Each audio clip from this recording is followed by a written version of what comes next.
All right. So we're looking today at the Murray Spivack Percussion Studio, page 16, the single drag. And as you know, the library is in chronological order. And so the single drag follows the stroke we were working on, which is the 4-stroke rough. Right?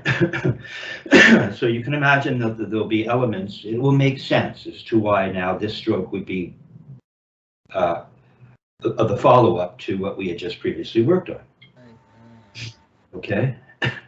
Because already you see that there's an appoggiatura, right? So we're looking at this thing and we're assessing the written exercise in terms of how we would play that using this particular technique, right? Which is the Murray Spivack, Richard Wilson technique. I had the pleasure of writing 4 articles, co-authoring with the great Richard Martinez in Modern Drummer magazine. Okay, so here. So we're looking at this thing knowing that we're going to be making motions. We're going to be making up and down strokes because right away we see an accent, and an accent is always usually a dead giveaway because the note that precedes it is going to probably, or notes that precede it are going to be, it's going to be an upstroke. Okay. So we have an appoggiatura. Let's see. So the appoggiatura is the up that leads to the accent in the left appoggiatura is an up leading to the left downstroke, which is the 2nd/8th note in this stroke, the single drag. So we have a right drag. Now for this, typically when we play a drag, one hand is high, the other hand is low, right? Yes.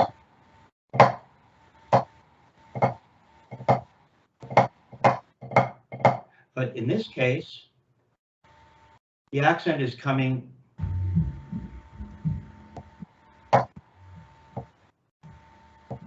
because we're about to make an appoggiatura in the right that could be a downstroke because it's so typical. It's a drag.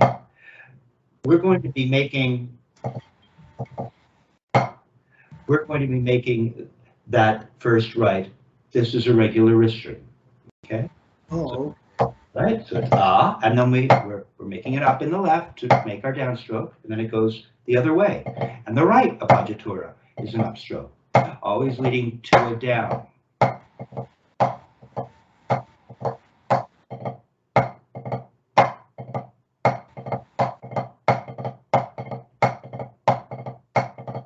Right, that's all that's happening.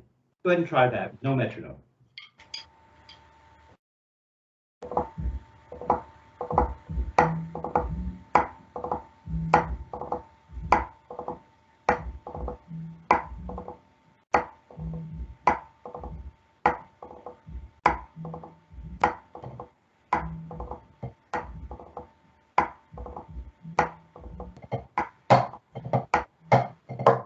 Keep going.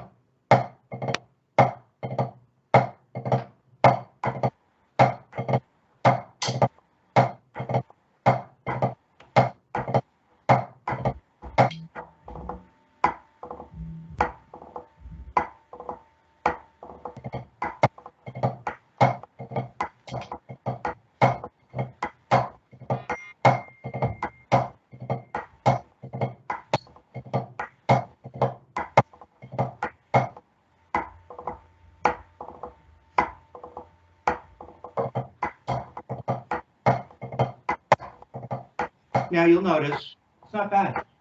Your downstrokes are getting better. Your up to the down is better. I'm turning, I think, a little higher because a drag is typically one hand low, the other hand high, right? Alternating drags, right? But we're not going to be making a downstroke for that first right. But I want a little bit more of a turn. You're kind of doing, but I want a little more of a turn. That's what I'm doing. A watch.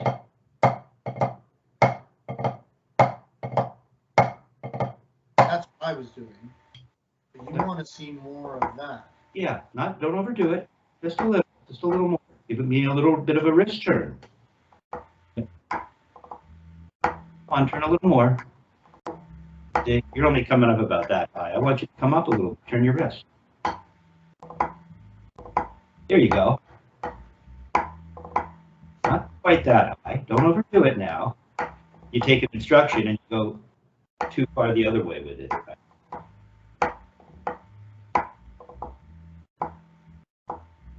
Up to there. Like that. Let's see.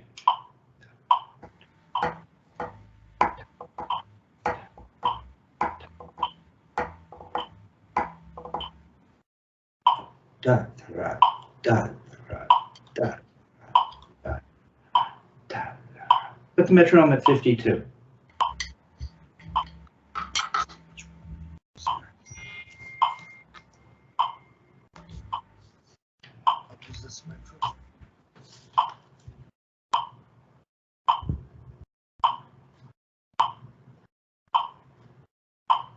Okay.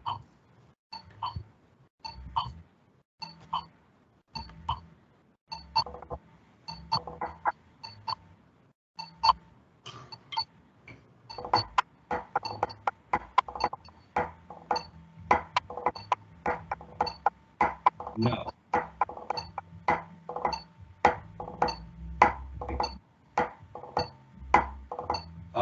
You know, here's what's happening sometimes. Sometimes your downstroke is landing high. Watch.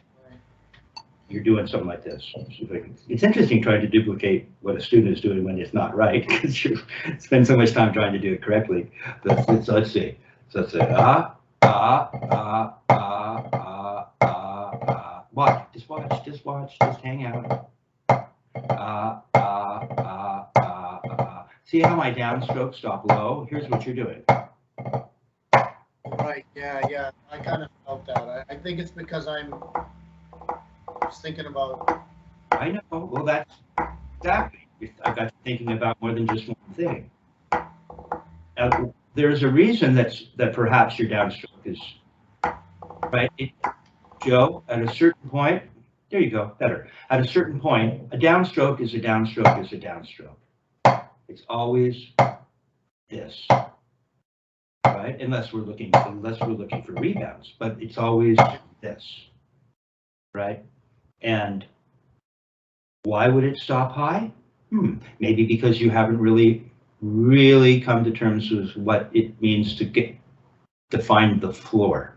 Yeah. Right. But always coming to here. Now, it could be that you're doing something with your arm. It could be that you're squeezing with your back fingers. Watch. Go ahead and squeeze with your back fingers. Yeah. Yeah. So watch, if you go land and you're squeezing with your back fingers, you're going to end up here. I want that. I want you to have this grip. See this grip? Yeah. So go ahead and make a downstroke with that grip. Don't go yanking with your back fingers. That's not bad. It should just stop. Yeah, you got the idea. Pretty good. He's got the best backbeat in Toronto. There. See? Not bad. Okay. So that's what we're looking for. Now put the metronome up. Let's just, we're not really looking for major speed here. We're looking for you to really get to know these motions. Right. Right. Yeah. So go ahead and put it up to, let's see. What happens at 60?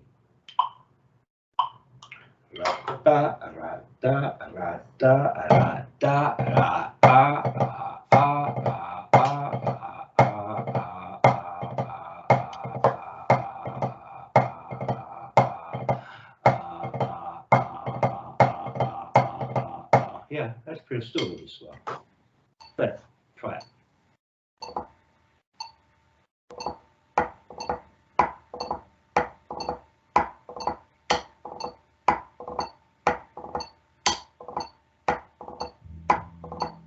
Stop down on your throw.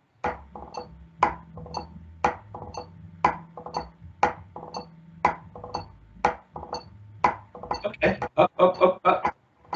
you go. That right has to stop down when you throw. Don't let it wander around, because here's what happens.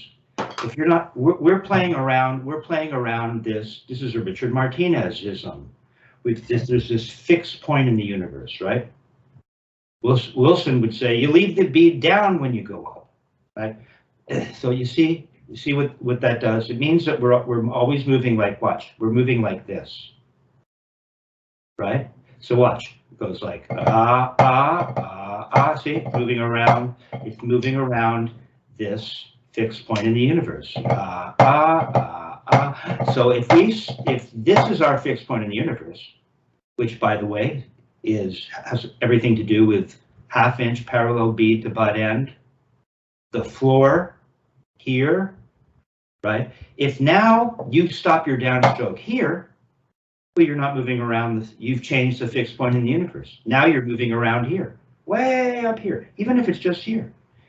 In other words, your efficiency, why even bother playing this way? In fact, playing this way is all about getting to the floor and moving around, much to do about moving around a fixed point in the universe. So you can't stop up even a half an inch or 2 inches, because now then you're not doing that. Okay? So did you pop it up to 60? Yes. You used it 60? Okay, put it up to 72. Let's see what happens there. This is 60. Okay, put it up to 72. I want to keep moving. Okay. That's the general concept. 72 is ra da ra da ra da ra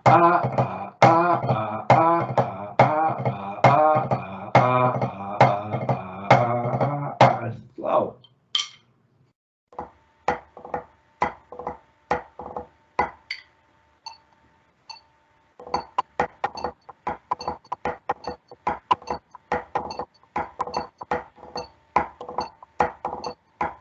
Put it up to 80.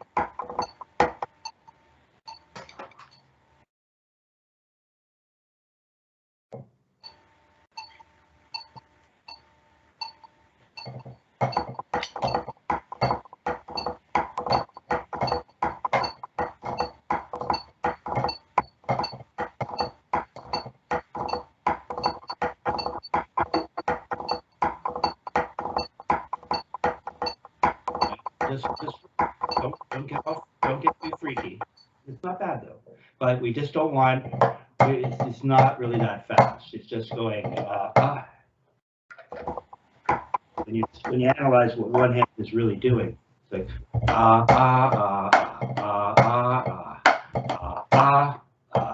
see? Yeah.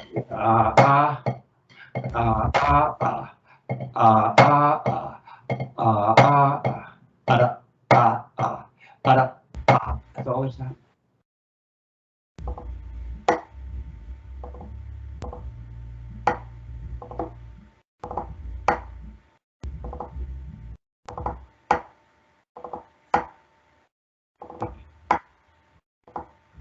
Play the stroke. Ra da ra da. Go ahead and play the stroke.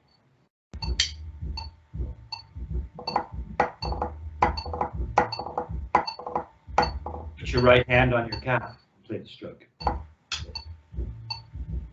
Seemed hard for you to split hands so that you really understand what one hand is doing. Ra ba da, ra ba da. That's all that's happening. Don't crush the appoggiatura. Good. Okay. That's just like, I think that's a good place to stop in terms of tempo. See how easy that is? You can just really relax. It's not that fast. Stop your downstroke. See? Now you're back at the floor, ready to play some upper stroke. Okay, not bad. Okay, so now the next one, just go ahead and play the second iteration at that same tempo, because it's the same thing, it's just turned around. Now the accent is starting with the accent. Okay.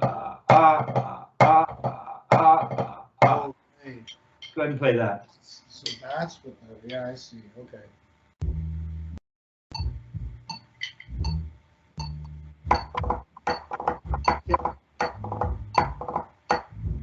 they've just shifted where the accent is. They've reversed it. Okay, now let's move on. Put the metronome back down to 52. 52? Yeah. So we're like 52. See, 80. Let's see how that works with the third iteration.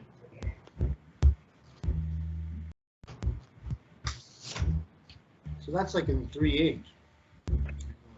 It is. So that'll be like what, the dotted eighth note? Let's see how. Let's see. Might be right. No, well, it's no. Da, da, da, da. 1, 2, 3, 1, 2, 3, 1, 2, 3, 1, 2. Right? So you're right. It's a dotted quarter. Oh, it's not a quarter, sorry. So we got.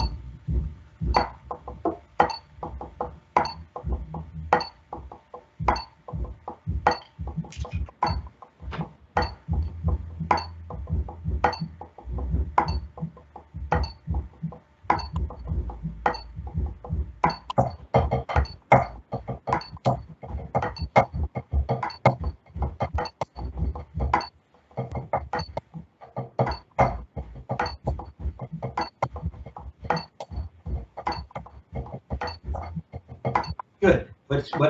What you were doing and that you are now not doing, whatever reason, because now we're in 3, or because now it's not an appoggiatura, it's actually 2/16 notes. Whatever happened, you went back to this thing where you go. Once again, I'm going to try to duplicate. Stay with me here. Something like you like to. Which was my old habit for years. I would want to twist to get a feeling of some sort. You see, it's like you feel more. If you watch, it kind of feels tight. Watch, do this. Go ahead and do that. Yeah, feel how tight that feels? Hey, yes, I'm feeling it. That's the up. There it is. See, whatever my clever mind was doing. But here, you don't feel as much. There's less to feel. It's there's not much to feel. I mean, the wrist is a fulcrum, right? Yeah. Wrist is a fulcrum. A fulcrum is a place of inactivity, right? The teeter-totter, right? There's a point of inactivity, which is the fulcrum of a teeter-totter, right? One side's going way up, but right in the center of the fulcrum, there's like very little happening relative to what the one side of the beam is doing, or what the other side of the beam is doing, you see?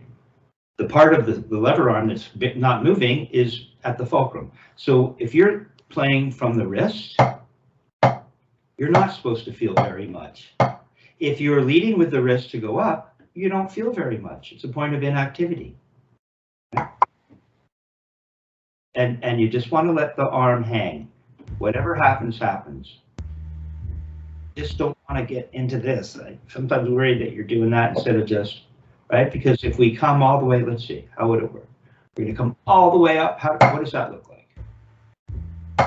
Show me what it looks like to come all the way up. Come on up. See, if I want a big throw, watch. There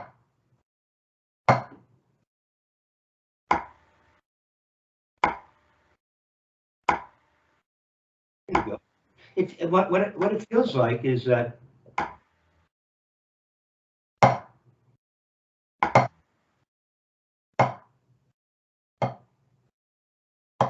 everything seems to be properly countervailing. You'll feel a sense of correctness, right? It's like walking. You'll start to notice this motion in your walking if you think that way, if you're that nerdy, right? Because this technique is supposed to be as easy as walking, right? So that the ankle pronates to some certain extent, that it stimulates some kind of motion when you walk, see? And everything is in order so that we don't end up walking like this, or walking like this, or walking so that the ball of your foot comes down before the heel, right? Isn't it? Yeah, see the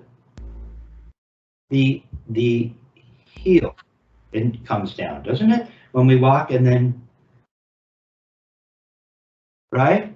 The heel lands first, and then the foot finishes. The ball of the foot finishes, right? So there is a sense of proper countervalence, right? No part of the arm assembly moves in a way that would be out of proportion with having to do with the height of throw, for instance, right? If you are going to come up this high, the elbow is going to come out more. The body will be perfectly countervailed. If you're only going to come up this high, the forearm isn't going to move as much, the elbow isn't going to move as much, the upper arm doesn't move as much. See, you can see it's always in proportion. It's always in proportion. So watch, it's going to get bigger, everything will move in the same proportion, really, but bigger, countervailing. See, like that. Okay, so just keep that in mind. Go ahead and play the stroke, and no twisting to the side to feel the up. The up, there's nothing to feel, essentially. All you're going to do is visually recognize, oh yeah, I've gone up. Also, as you get more into this technique, it's very relaxing to go up. You break the, what do they call it? You're breaking the wrist. Some guys talk about that, right? So that we go from doing this. Now we can create a moment of relaxation. See? Watch. See? See? So we're not just always turning, because eventually the body will become fatigued. We create that motion, stir up the lactic acid, right? Yeah. Jim Chapin would talk about creating blood flow. He had something that he said to me at the NAMM show once. Okay, so go ahead and play this stroke again, 52.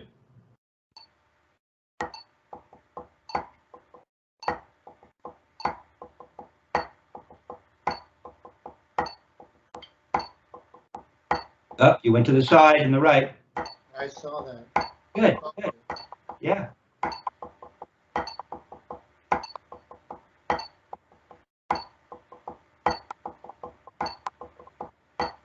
Not too bad. You're getting some sort of rebound there. Yeah. See, all you're really doing is watch. All you're really doing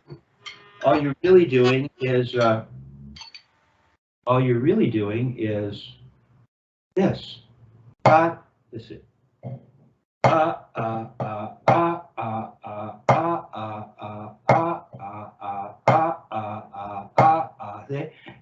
And through these motions you get. So I'm just doing this.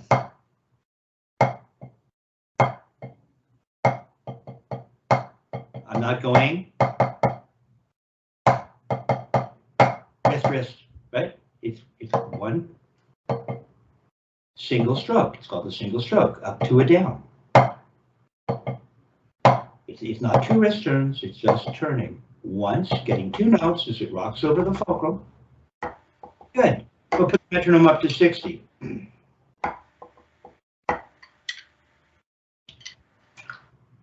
That's my bass player calling me about tonight's gig, but I'm in the middle of a lesson. He's going to have to wait.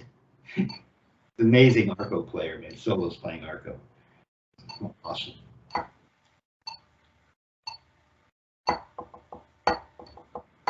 Don't go out to the side.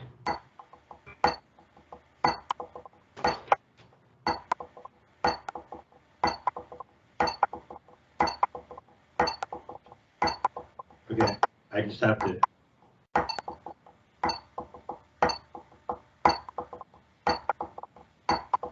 Oh boy.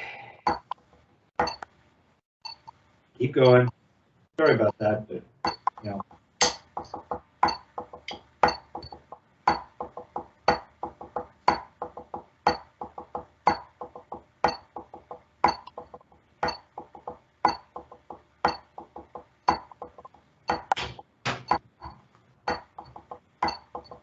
Okay, see what's happening? See, it's happening again. It's happening again. These are the subtleties that are so important because you will not be moving around a fixed point in the universe if you stop up here. You're doing something like this. I'm exaggerating just a little, but not much. See, we don't wait here. We go, ah. Let's see. Ah, ah, ah, ah. So it's ah, da, da, ah. Ah, ah, ah, ah. Watch where my downstroke lands. Ah, ah, ah, ah, ah, ah, ah, ah. Just watch. I'm watching. Ah, ah, ah, ah. Down, then it turns up. I have to see. If you stop here, you're probably only just turning down. You're not making a wrist turn up to down. You've just mucked up the technique. Where that right waits, and then it has to raise, doesn't it? Right there.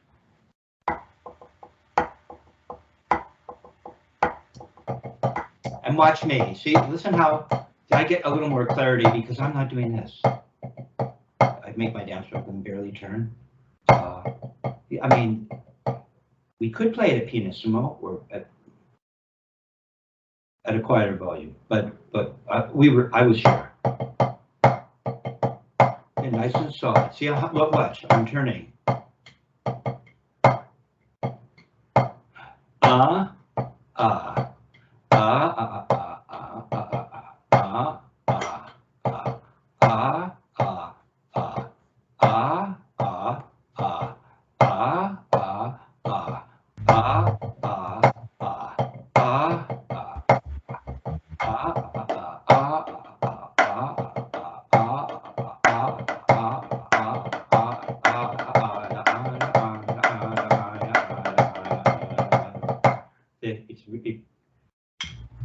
By following this tact, you will get the speed that you desire.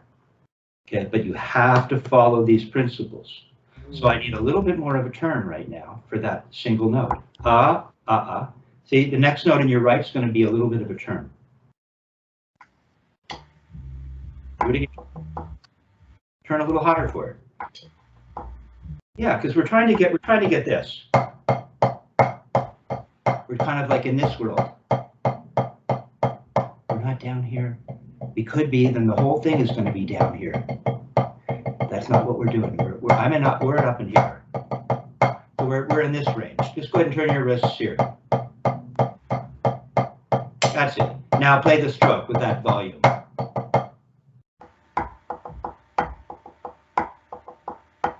Come on, no, you're back down to here. No, your second note of the right, watch. This one. This one. Ah, this note. Ah, can't be like this. If we're requesting a certain mezzo volume. Ah, ah. See? Because I'm doing this.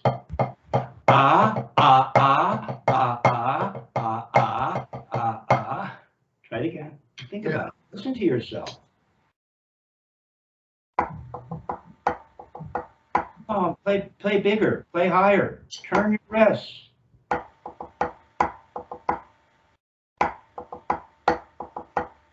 There you go. There you go.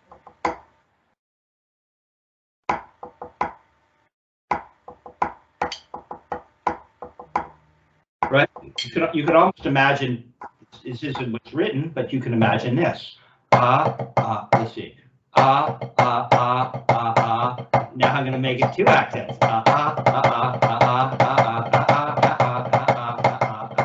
It could be, but now we're just doing. There's really only one act, but we don't want to lose that other note. We're not making it an accent, but we don't want to lose it. Okay, go ahead. So it's interesting. This stroke is a little harder for you. Yeah. Which is cool, right? Put it up to 60. Let's see what happens at 60.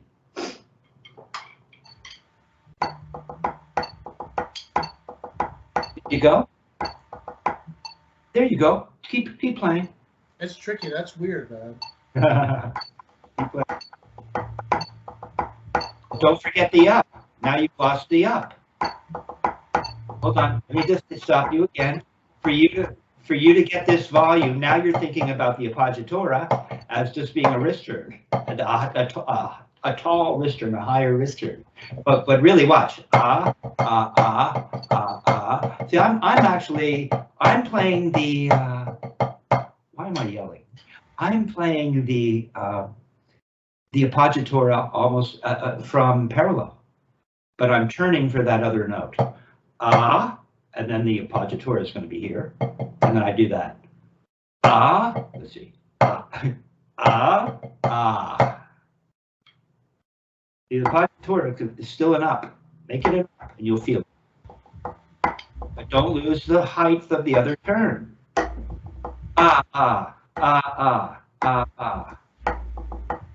There it is. There it is. There you go. Okay. Put it up to 60. Put it up to 72. Let's see what happens. That's interesting. Okay.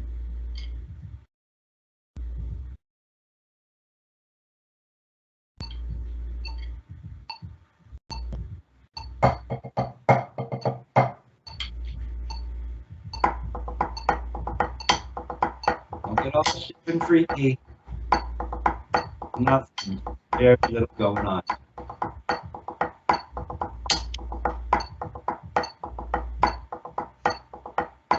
You get up to the right. Make sure you're following it through, following it up in the right. Don't twist to the side. There you go. Okay, we're going to stop there. So you're up to 72 on the third iteration. Otherwise, we're just. Yeah, I won't be able to go faster than. Yeah, we're just like sawing at the wound, right? We just want to work around the wound, and it'll go away, and then we can up to speed. Second, third, 72. Okay, cool. Now there's a fourth iteration. Okay. Now, once again, all the motions are in play. It's the timing of them that will change. So it's 1 and 2 and 3 and 1 and 2 and 3 and 4 and 1 1E and 2E and 1 and 2. Again, same motions, different timing.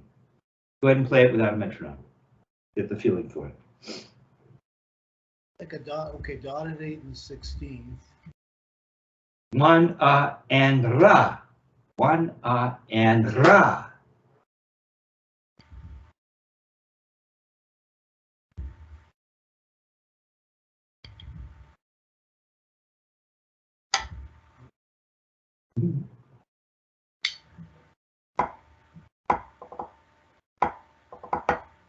No, I want you to count. See, this is cool. A little thing like this, and it's like you've never thought of it all these years. Right? 1 and count out loud. 1 and that's where your drag is. 1 and ra. Nice and slow. Count. 1 and Ra. That's it. And then 2 and ra. And ra. No, 1 and ra. And take your time. 2's coming. Not so. It's coming, but not that quickly. 1 and 2. And go the other way.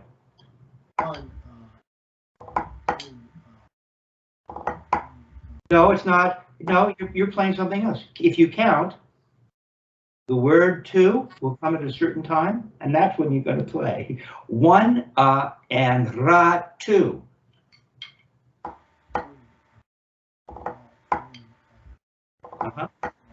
Yeah, not that fast until it speeds up. Then it'll feel more fast. I got to hear you count. I got to know where you are.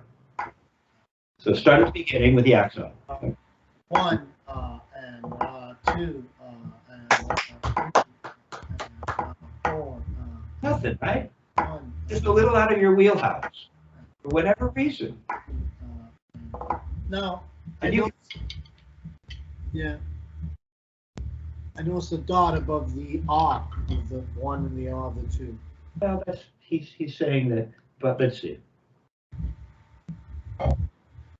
1 and 2.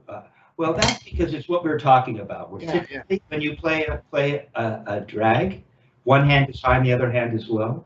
Yeah. In this case, and remember I said, because we're not throwing for it, I want you to turn a little higher.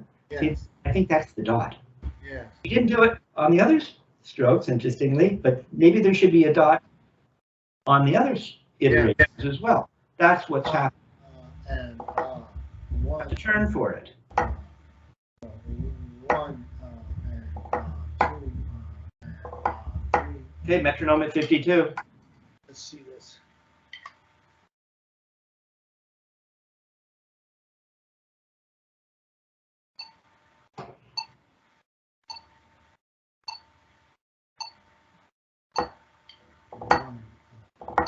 Something. One. Well, it might be too fast. Let's see. Hold on. 1 and 2. Yeah, it's too fast. Sorry about that. Okay. 1 and put it down to 40. Yeah.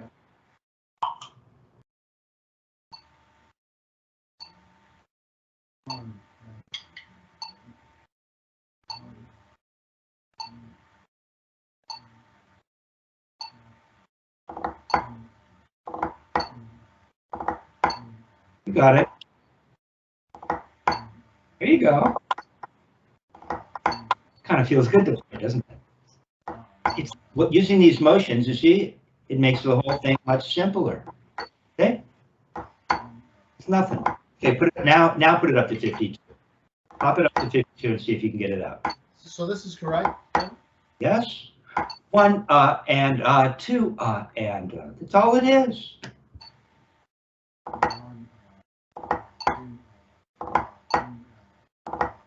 You can see how this would be useful on the drums in a musical setting.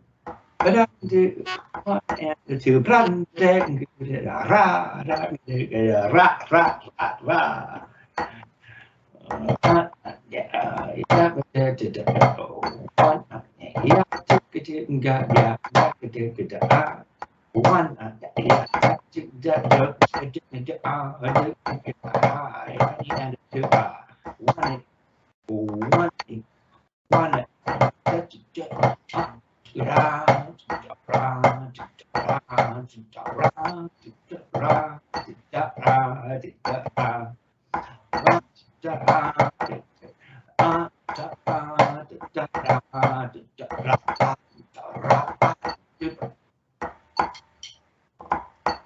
Okay.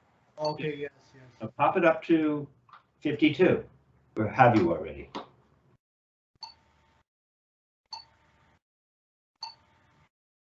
This is interesting. Yeah, I'm seeing it now. I'm hearing it. Yeah, because it's as if, like, why can you only play a drag or a rough at the beginning of a phrase? Right. What if the da-ba-do, ra-ra, da-ba-da-da-ra, ra-da-do-ga-da-ra, da-do-ga-da-ra, ra-ra-ra, ba-da-da-do-ga-da-ga-da-ra. I don't know. I'm imagining this is the kind of thing I play alternating roughs a bunch when I play.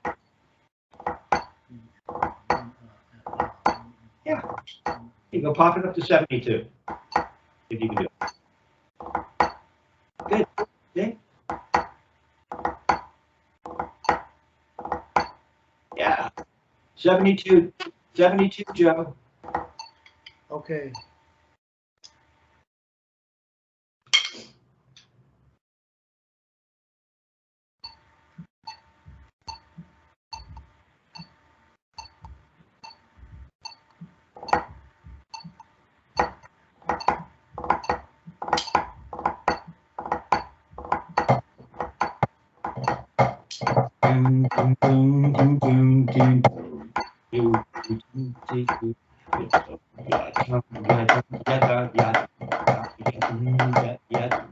Watch, Joe.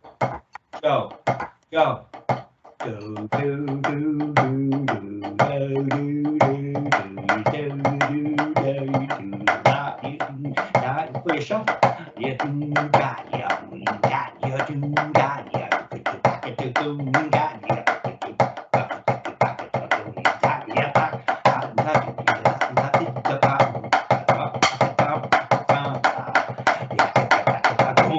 See?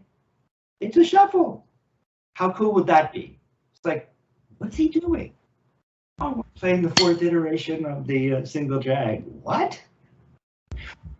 Okay, so you can see how this gives you access to different ways of approaching things that we typically only approach one or two ways. That's another idea for a cool shuffle. Okay, that's good. So you're up to what? 72, right? Did we stop at 72? Yeah. It's good, man. All right, now I want you to, we still have a little bit more time left. So let's take a look at stick control, because we got to keep moving through the strokes. We have to keep moving through stick control.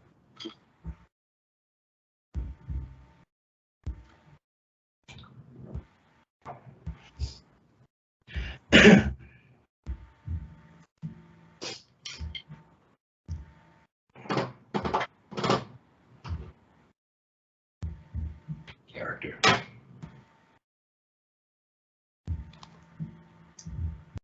Okay. Yeah, it's just very important.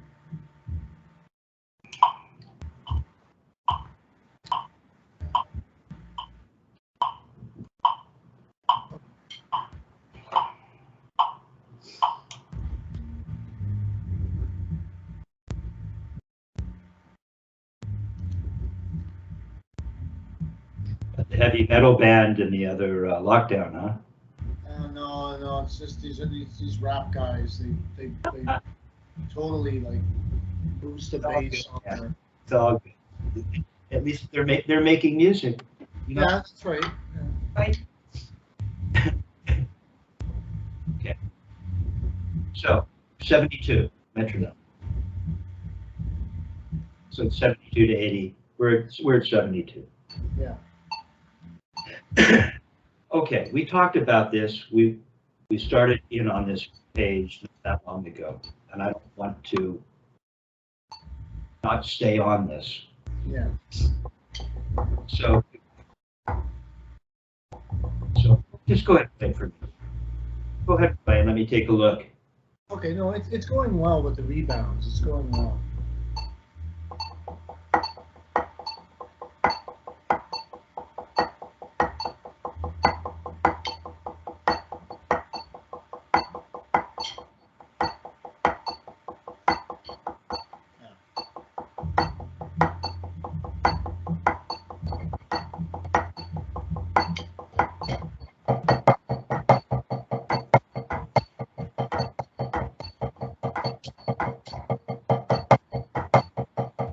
Listen to mine. Listen.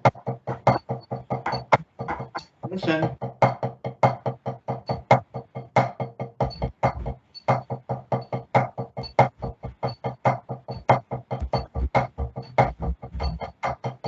See, mine is not. It's not more solid, and I'm playing at mezzo, right? We want to be somewhere. The Richard Wilson typical hurry. It wasn't down here. It's cool that you know it's cool. You should be able to play it there.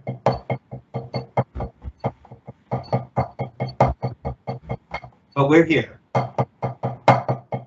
which means everything is going to be proportionate relative to this level of wrist strength. So if I'm going to make an accent from this volume of wrist turns, meaning we're turning this high, because volume in this technique has everything to do with how high we're turning. We don't get this volume by playing down here and making it happen. We stay relaxed and we turn a little higher. So now if I want to play an accent, I'm going to have to raise that much.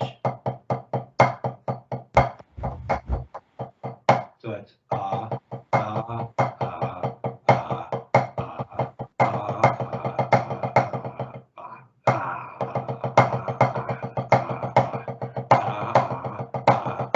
going to be that height.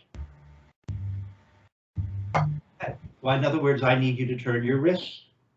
At least Murray never liked to talk about inches. He thought that that was chord drumming. But it can be useful.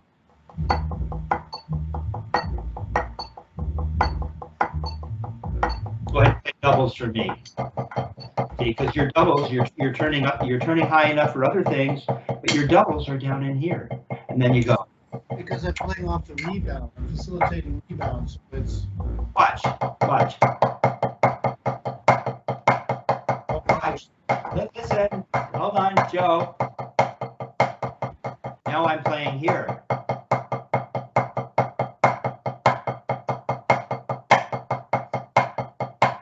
So that whatever you just said doesn't make any sense. I just need you to turn at a mezzo volume, meaning what, 5 inches, 4 inches, something. There you go. Okay, so you don't up, right back down to not turning. no.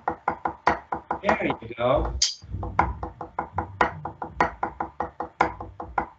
Yeah. Okay, so we just learned something. For you, for whatever weird reason, the idea of rebounds means that you're only going to turn this high. It doesn't make sense, right? Because that's part of the gig of this technique, is where we get to go from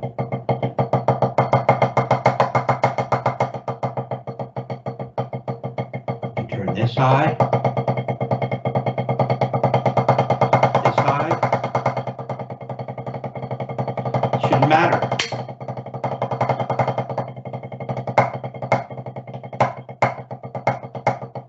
Right?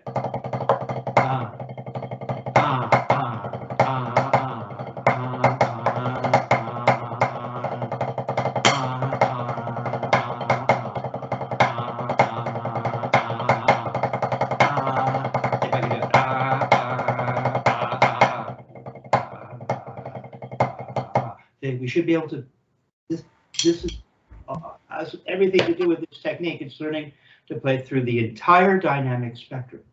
Yeah. So this is really cool. Let's take a look at the next one, and I'm gonna leave you on your own. But that's what we're shooting for this week, is that I want you to learn that rebounds don't only occur at pianissimo. It's cool that you can play them, because playing rebounds at pianissimo is not always that easy. Most guys can either play really loud, or some guys kind of, a lot of guys, comes to drums, they don't have the full dynamic spectrum, including me. It's what we work on. Okay, so go ahead and play number 26.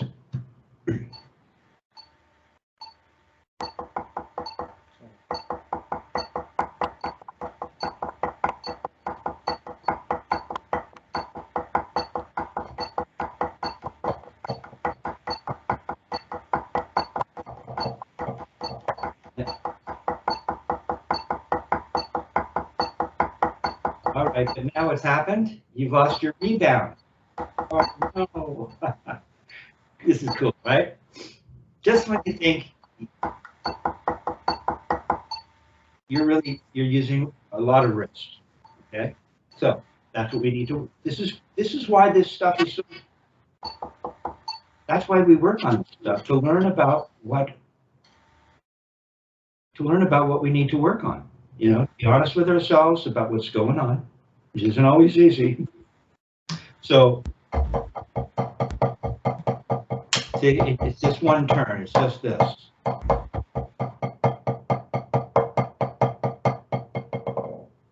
See, that rebound is always available. So, it's not this. We could do it this way. Here it is on the wrist.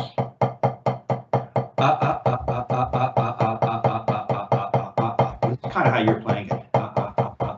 As soon as it said to come up higher, you lost your rebound, which is really going to help your playing. But here, so here it is on wrist. Stay with me. And here it is rebound. 1, 1, turn, one, turn, two notes. Da, da, da, da, da, da, da, da, da, da, da, da, da, da, da, da. Oh, da, da, da, da, da, da, da, da. Oh, you know, no throw. Da, da, da, da, da, da. There. See? Turning once. Try again.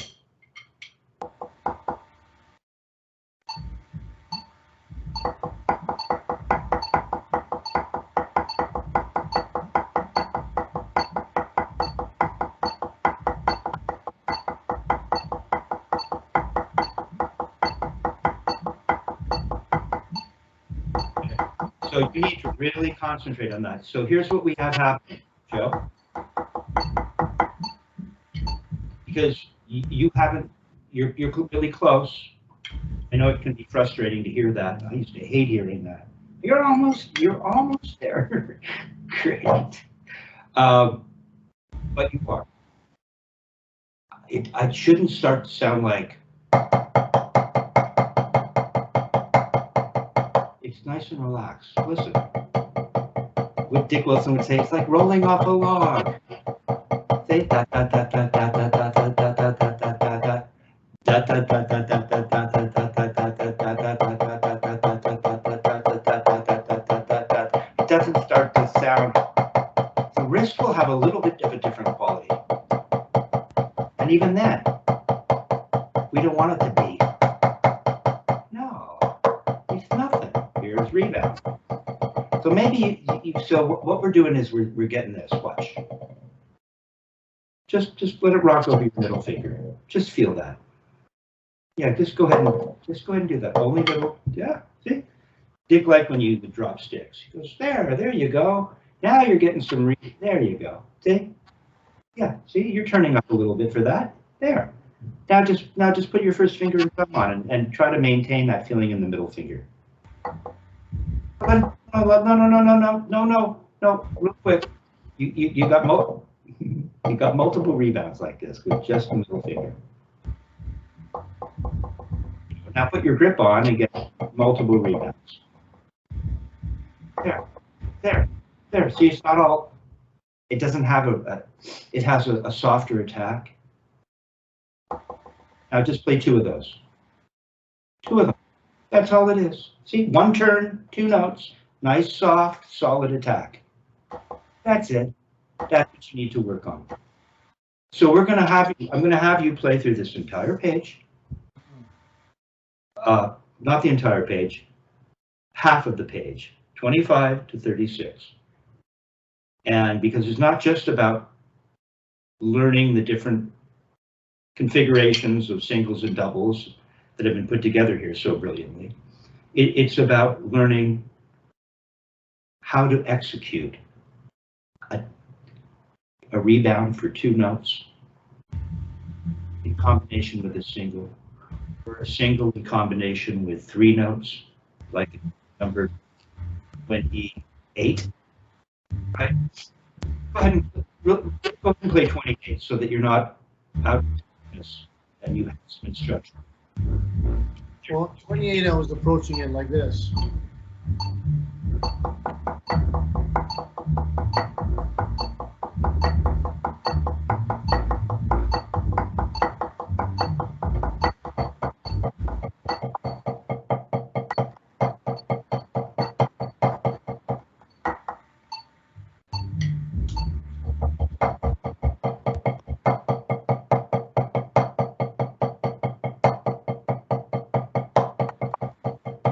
We don't want too much of an accent on that.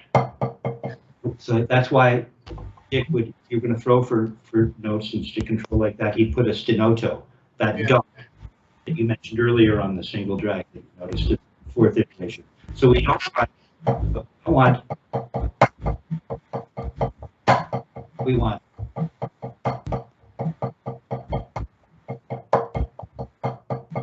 very just a stenoto. 1, 2, 3, 4, 1, 2, 3, 4, 1, 2, 3, 4, 1, 2, 3, 4, because we get into 4 rebounds as well. Right? So we have to know, there it is again. Now give me 2 of those. Now give me 3. No, throw. 3. There you go. So you can do it. Now, can you do it in the context of playing said strokes or playing through these different iterations of stick control, page 6, exercise 25 through 36? I think you got a lot out of this today. There you go. Here you go. You have the concept. Starting to get the idea in terms of the approach that Spivack and Wilson use. For instance, in other words, learning to how to incorporate one or more of the 7 basic strokes when playing something like a single drag, utilizing these motions in the execution of stick control. Because there are many different ways to play stick control, but with this technique, we play stick control in a particular way. And you're starting to get your head around what that is, okay? So little things like not turning your wrist high enough on the single drag, right? So that suddenly certain notes are kind of disappearing. The difference turning that much more, see, that's a subtlety, isn't it, to some people, right? The difference between turning once for a rebound and turning twice, that's different. This is different than this. It might seem like a subtlety, but as Richard Wilson would say, the subtlety is everything. That's right. I'm leaving you with that.